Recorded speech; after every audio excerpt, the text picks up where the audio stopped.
What's up, Yoon-Fam? It is I, Mark Yoon. Today's video, we take a more extensive look at the lore that is inside of the library with Vocal Library Volume 3.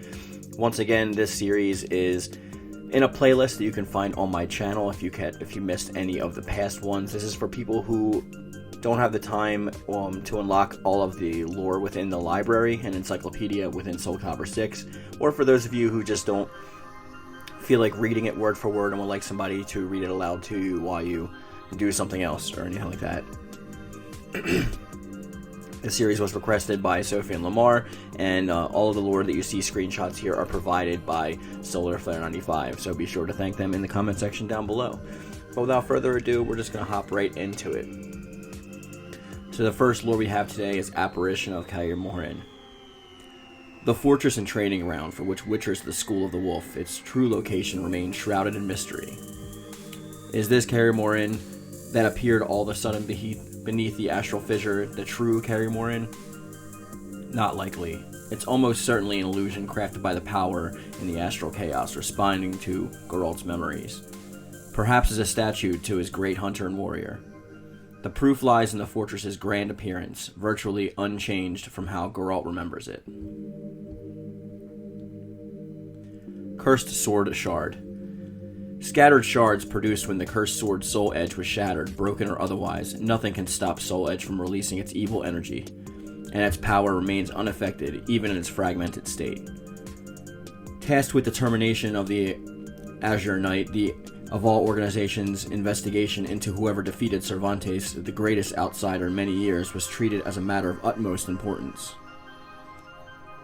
A thorough intelligence department investigation turned up evidence of a fierce battle said to have taken place in the ruins of the Blacktail Inn in the Spanish port town. Taki, at whose hands Cervantes had suffered defeat, was in possession of several shards of destroyed blade. So too, coincidentally, was the Aval organization. Spirit Sword Shard. Shards of the Spirit Sword Soul Calibur, a sword once wielded by the king believed to have expelled the forces of the Cursed Sword, uniting the British Isles. The sword is believed to have parted ways from the king under the unclear circumstances and the time of his death. While still alive, the king entrusted his estate and remaining affairs to a particular knight who stayed by his side until the bitter end. And it was this knight who went on to lay the foundations of the Aval organization. Though reduced to mere shards, the sword was to bring together the remaining knights, now no longer working under the king. For the Aval organization, these spirit sword fragments are more than a mere symbol of country and crown. Instead, they serve as proof of the once and future king's promised return. House of Valentine. The orphaned Ivy was taken in by the House of Valentine, one of England's most distinguished noble families, by whom she was given the name Isabella Valentine. As a member of the Valentine family, Ivy lived a life of luxury. It was, in short, before the death of her adopted parents, her father succumbing to madness, her mother falling prey to illness, that she came to learn that she was adopted. This realization didn't dampen her love for her parents in the slightest, and her decision to continue using the name Ivy was possibly her way of preventing the Valentine name from falling into disrepute. Maxie's crew. When Maxie's father, a merchant for the Ryuho kingdom, died, Maxie gathered together a motley crew of his father's old shipmates and friends who formed a group of pirates. Roles were divided among the group's members, each as necessary as the last for sailing the seas and adventuring. One of them was knowledgeable of the sea currents, trade winds, and sailing techniques. Another handled negotiations for the foreign ships and sometimes military vessels. Others, like Maxie, were adept at martial arts, unique to the Ryukyu.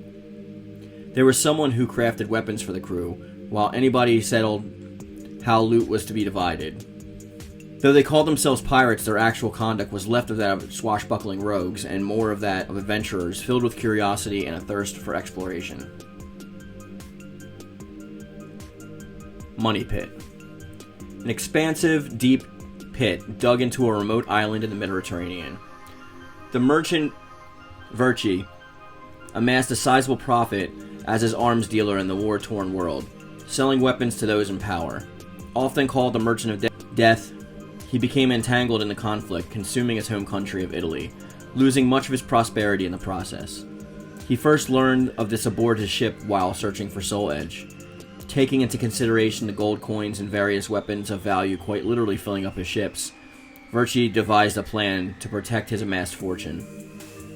He would purchase a remote island and construct a hidden vault to store his treasures. The construction of what he called his money pit took considerable amount of time, and Verchi ultimately passed away before its completion. The money pit drew the attention of thieves, adventurers, and any who sought to plunder its depths for treasure, though none were able to make it out alive.